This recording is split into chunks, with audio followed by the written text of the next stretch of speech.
Vidi se koliko je sve ovo teško palo, odmah se izjedala osobi koje veruje. Učesnice elite Dragana Stojančević i Matora došle su na žurku i stajale su kod šanka. One su ovom prilikom komentarisale današnju debatu. Kaže on meni kao mama ti je ću da ti ćutim, ali nisam dobra, rekla je Ivanija. Ma svako ko me vređa neću da ćutim, ne može da me uvredi, povredi to normalno. Kaže Anđela Gastruzu da si ti tako plakao, ja bih otišla kod tebe, ja kažem da si došla, ali da sam ti rekla da se skloniš, a rekla je Dragana.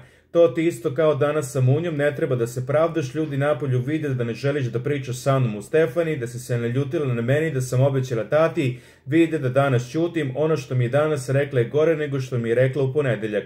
Ne smiješ zbog takvih stvari da se potresaš, rekla je Matora.